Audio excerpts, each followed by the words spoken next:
Hi folks, this week on Garry Talks, I'm joined by the very wise and inspirational Irish entrepreneur, Rory Prendergast. Rory is going to talk about his latest book, The Game Changer Formula, and how you can create predictable success for you, your family, and your business. So forget about the idea that you can create success in your life simply by setting a goal and using your willpower. It doesn't work. We've tried it before. It does not work. There's another way that does work. So whether your goal is about looking after yourself, improving relationships, building up a successful business, the Game Changer Formula is designed to help you achieve success. In this episode, Rory explains how to integrate the formula into your life using 10 simple daily habits.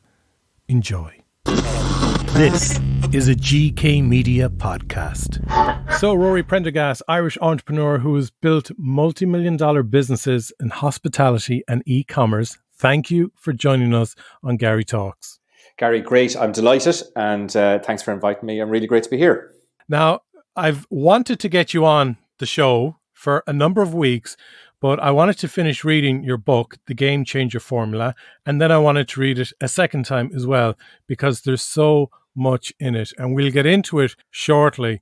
But can you take us back to when you first got involved in business?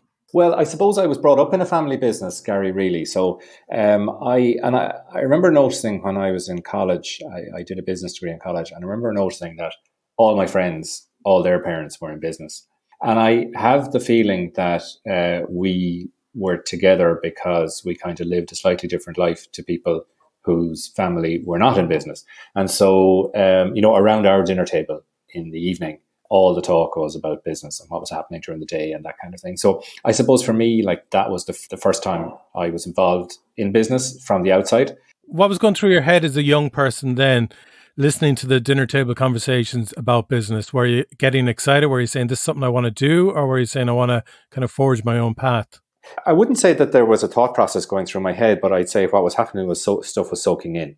And that would have then kind of made me think, okay, well, it's time to go to college now. What am I going to do? Well, I'm going to study business. And I didn't really know why at the time, but that was just what kind of felt natural to me. And incidentally to all my siblings as well. We've all ended up in business in one way or another. What do you think then, and I know you haven't had the direct experience because you grew up in a different household, but what do you think the difference is between one who grows up in a family environment where it's very business orientated to someone else who grows up where we'd say both parents are employed by someone else? Yeah, I think, as you said, I haven't had that experience, so it might be wrong of me to say, but I just felt like when we were growing up, there was a lot of the daily problems would be brought to the table. And because both of my parents were involved in the business, a lot of what happened during the day would be discussed there, whether that was around sales or employees or problems with clients or whatever it might have been. And I think that I just, I started to learn about problem solving and that kind of thing. And I can only imagine what happens at another dinner table because I wasn't at many of those, that, those conversations are a little bit different. And now there's good and bad in both of those because, in our house, because my parents were so busy, they had very little time for us, right? And so I imagine that in other households, conversations might have revolved more around the kids than around how good or bad sales were in the past month. So you went off to college, you studied business, and then you got involved in a hotel in Connemara? Yeah, I did. So my family business, interestingly, my grandfather was in the hotel business. My father was in the hotel business. I'm in the hotel business. My siblings are in catering business in one way or another. So it's something that's obviously in the blood. So I had gone away to study business, and it was, I suppose, a kind of a natural thing for me to come back and start to at least work in the family business from the outset. And that was fine, but it's difficult when there's multiple family members working in a business, and particularly in a business like that, that's kind of a 24/7 sort of operation. So tell us about selling the hotel and heading off on the Atlantic. Yeah, so before I sold it, I had to buy it. So I decided to buy. Well, it was a joint decision to buy my parents out in 2000. So I bought the hotel from them. It was a 6-month-a-year operation, and I managed to turn it into a 12-month-a-year operation, which made it then more attractive to a buyer. And I actively went out to sell the hotel. Can you tell us even how, it wasn't a straightforward purchase in the sense of it took a lot of money to Oh, actually yeah. buy them out? It did. And obviously, I had no money at the time. I mean, I was only a kid, really. All I owned in the world was a Volkswagen Golf. And basically, I just went into the local bank. I think I'd gone to a couple of banks, and I just said to them, look, I need 1.65 million euros. And they said, okay. And have you got a business plan? And I said, no, but I'll get one. Right. So I came back with a business plan, and the conversation went from there. It took a while, but eventually they agreed to that, and off I went. And that was, that meant that my parents then had something to retire on, and I ended up with this thing that I was going to work on for the next few years. Did you enjoy it, and was it the right decision? Oh, absolutely, it was the right decision for me. Now, there'll be loads of days in that time period, Gary, that I would have answered the opposite because it wasn't always an easy run. As with a lot of plans, my business plan didn't work out the way it was supposed to be. I had made some mistakes on the journey and various different things. So, some things worked well, some things didn't. And it was a hard few years, but I have to say, and that is a hard business, but I have to say that every minute I was in the hotel business, overall, if you take the highs and lows, I did enjoy it. But now looking back on it, I am glad that I stepped outside it and moved away from it at the same time. So you're probably reinventing yourself then when you decided to sell the hotel that was once in the family and pretty much start from scratch again in terms of what you were going to do next. Yeah, so I was reinventing myself, but I didn't know what I was inventing. I walked out the door, and I remember clearly the next morning after selling the hotel. And so this was my my family's baby. It had been in my family since the early 80s. We'd all grown up there, and it had been, because it was a hotel. You live on the premises, and it was our home. And I walked out the door, and I didn't have anywhere to live anymore. I rented a house for a while. And I remember waking up the next morning. And I was in Roundstone in Connemara, and I woke up very early in the morning, which was my usual thing. I walked out onto the street. Everything was closed. There was nobody around. I had no mobile phone. I had no newspaper. I had no internet. I had no nothing. And I remember walking up that street and thinking to myself, oh my God, what have you done? Who are you now, and what do? You don't do anything anymore. And I actually started to shake. It was just a big bang for me, just to go from being so busy, so crazy all the time, to all of a sudden nothing. And how do you recover from that?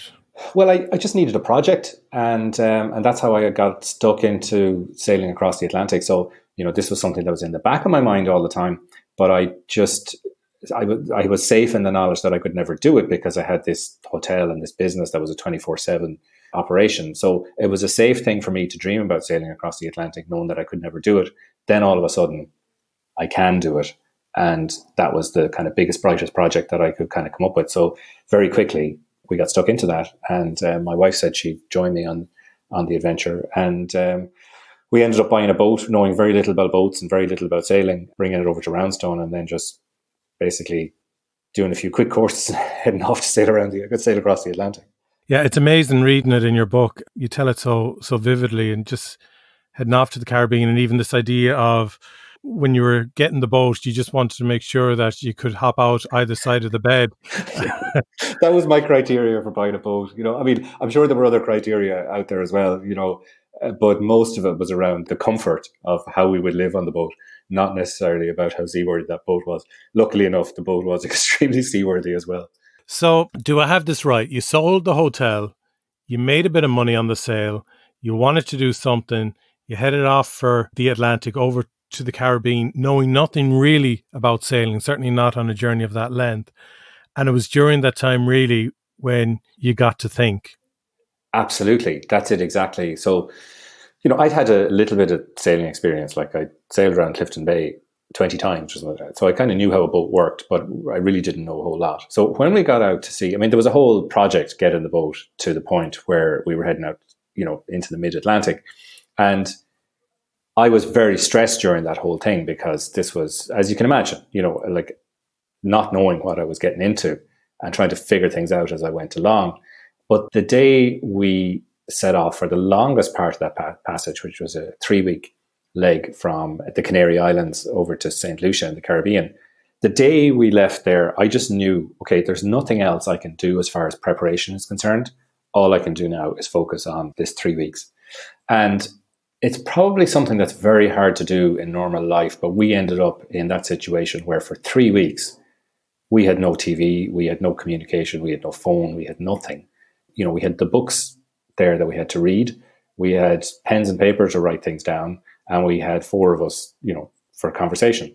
And that was it. And you would end up spending a lot of nights on your own, just on watch, and really having nothing else to do, only watch out for shipping, that you might only see a ship once a week. So your brain starts to work in a different way. And really, I got to be able to think freely, I think, for the first time ever in my life.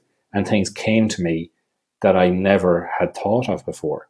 And even things came to me that I didn't think of then, but subsequently, years later, I realized, okay, actually, you know what, I figured that out in 2008 on the Atlantic. So it was definitely interesting from that point of view. Yeah, this for me is definitely one of the elements that makes the book so interesting, because you start talking about what is going on in present life or maybe in recent years, and you compare it, you bring us back to those moments when you are sailing on the Atlantic and you have extracts from the logbook and so on, and what was going through your head at the time. You can then see now, looking back, how it was all creating a foundation, a template, a formula for ultimately what was to become the premise of your book, the Game Changer Formula, which is based on 4 components. Can you tell us about the 4 components? So you're absolutely right in the way it happened, right? So I learned a lot of this, but I didn't really piece it all together until quite recently. And so it's those learnings from being on the Atlantic and adding to that the experiences I've had since. And one important element of that has been just getting involved in coaching. I mean, having my own coach that allowed me to kind of put all this together. And so when I looked back on my life and ups and downs, I was just trying to figure out, well, I've had great success and I've had great failures.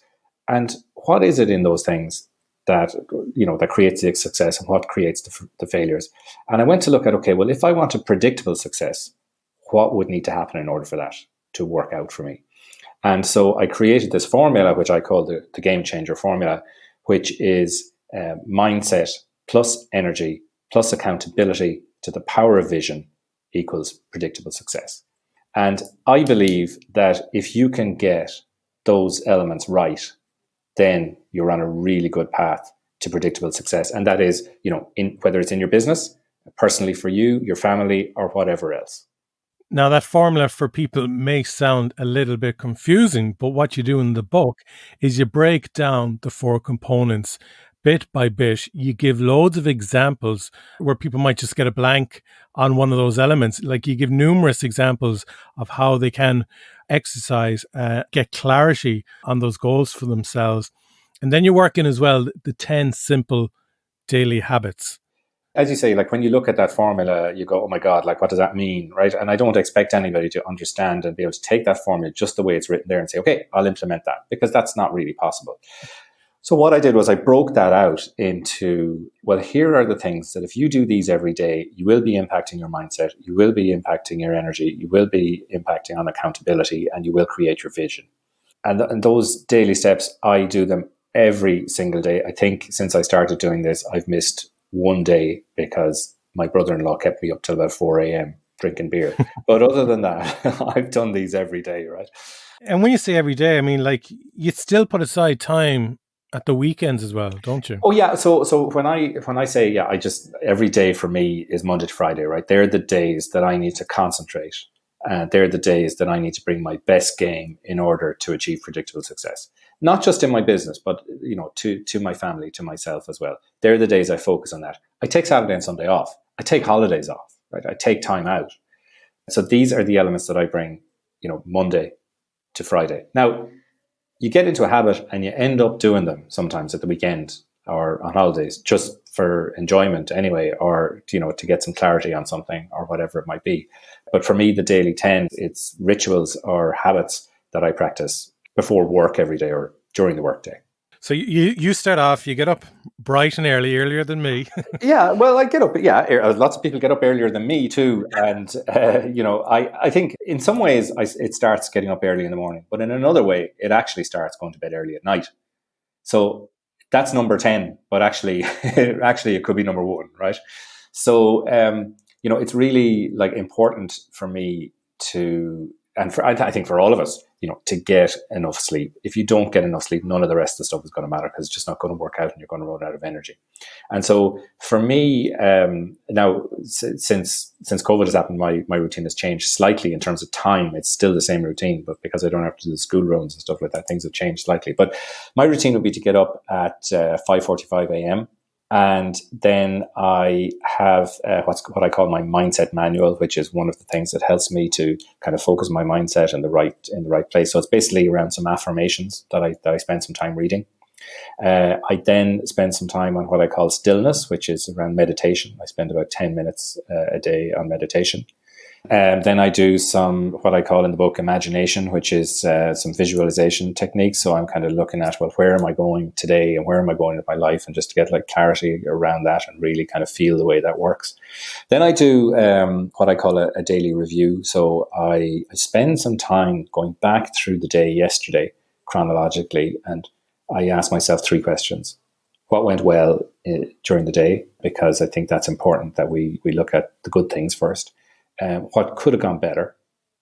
And then what would I need to do today in order to make today a 10 out of 10 day? So that's what I call my daily review. From there, then I do what I call in the book movement. So exercise of some form. So for me, my exercise is I do a 5K run every day. I do a swim in the sea every day. Like all these refer back to, parts of mindset, energy, accountability, and vision. One of them, the daily check-in is the next thing I do. So I have an accountability partner, and every day I will check in with him to make sure I'm accountable for my day. And I will say to him, look, I've done my morning routine so that he knows I'm on track. And then I never want to let him down, so I'm never going to miss it. So now it's become habit and I'm going to do it anyway. But that really was a game changer for me in terms of making sure I can build up that routine. After that then, so that's kind of my morning done. And after that, it's about like how I use the rest of the day. And so it's really important to have the right fuel on board. So what you eat in order to maintain your energy, hydration. So most of us don't drink enough water. And then 2 more things. At the end of every day, planning out what's going to happen tomorrow. So what's the plan for tomorrow and work and play and everything else? And then finally, getting to bed early in order to get back to be able to get up early on time again for the next day and have enough sleep at the same time. So you hit the bed cheese around 10:30? Actually, around 10. Yeah, I'm usually in bed around 10. Yeah. I suppose when people hear what you're talking about there, they might say, oh, he sounds very disciplined, maybe a bit serious. But the funny thing is, knowing you personally, when it's party time as well. Like, oh yeah, for sure. That's one of my problems, Gary. Yeah. So yeah, no, I mean, I know it does look, and I had to point that out in the book. I mean, it looks like that this is, that I'm like a very regimented person, but I'm not. And what's really important to me here, and I think it's really important for people to understand, is these daily habits that I talk about actually then give me the freedom to do everything else that I want in all sorts of ways. So because I'm eating well and because I'm hydrating well and because I'm exercising well, then, I'm healthy. I can go out and do whatever I want. I can eat steak and chips at the weekend or whatever it's going to be, or, pizza and stuff like that. I don't worry about that at all at the weekend because I just do this during the week.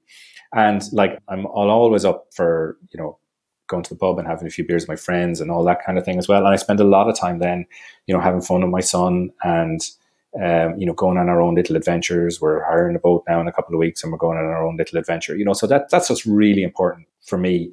And I would not like people to get the idea that, you need to have this very regimented lifestyle and day in order for you to achieve predictable success. Absolutely not. But in these habits allow you to create the freedom. Yeah, because I suppose what I learned from reading the book and incorporating the principles of the book was, okay, firstly, when I'm getting up early in the morning, I'm focusing on me. So I'm not looking at emails and not responding to what people want me to do. I start focusing on what I want to do for myself.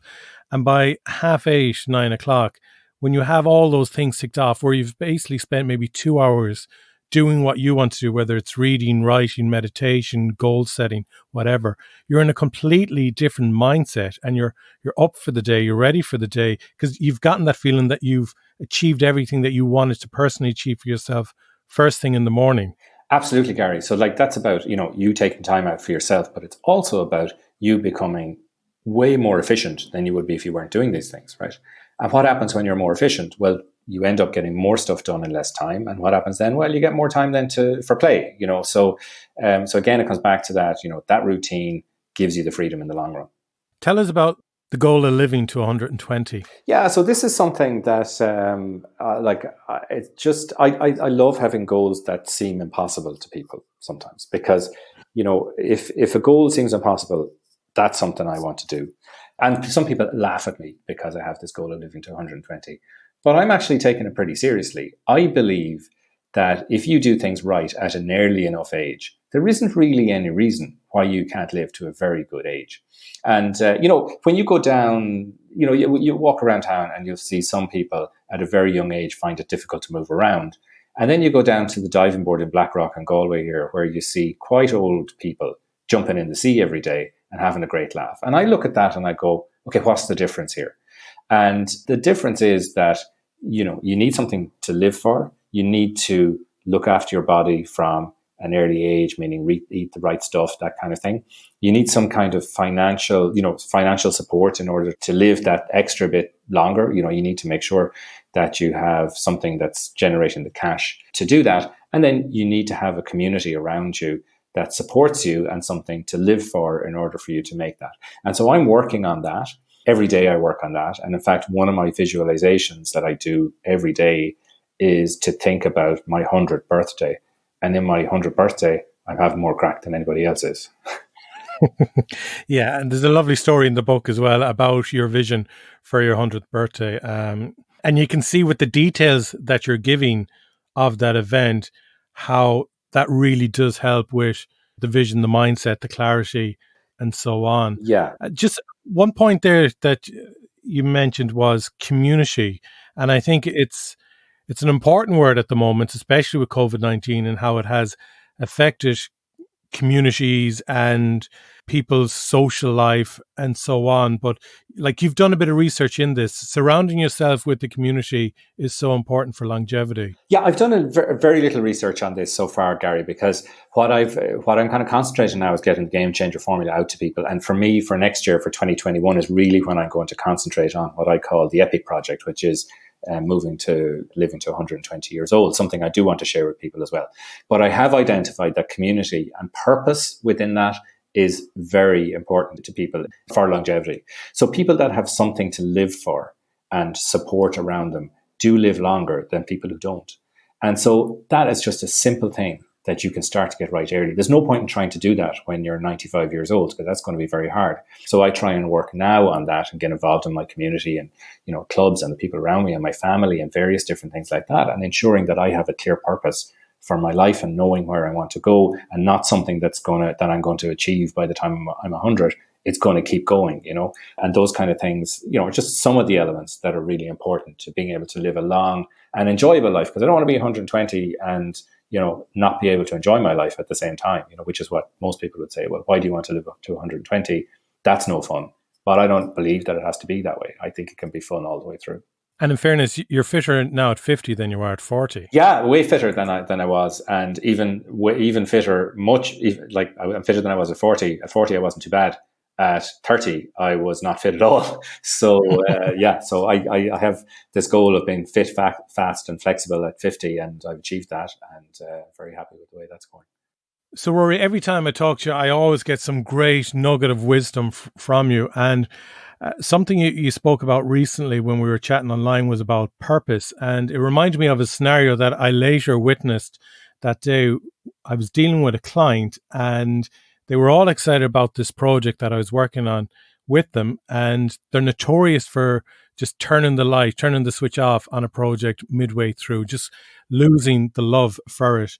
And indeed, this happened a couple of weeks into this project. And I was annoyed with myself that I even allowed it to go on for as long, knowing what the end result would be. But then I thought a lot about what you had said, where you didn't even let it get to that stage where you knew if work wasn't going to satisfy you, no matter how crazy the money was that they were offering you, that you had greater value for yourself. And despite the huge offer of money on the table, you still said no to it because it didn't meet your values. It didn't fulfill your goals, your purpose. Yeah, I did, Gary, because for me, one of the things that became very clear to me some time ago was that it was really important to have an overall, what I call a power vision for your life. And sometimes when I ask people, and as I do a lot, well, what is your goal? What is your vision? It's often around money. And I know that that is not an empowering vision for the future. That's really not the kind of thing that's going to get you out of bed on the bad days. It's not the kind of thing that's going to get you out of bed when you're 119 either, right?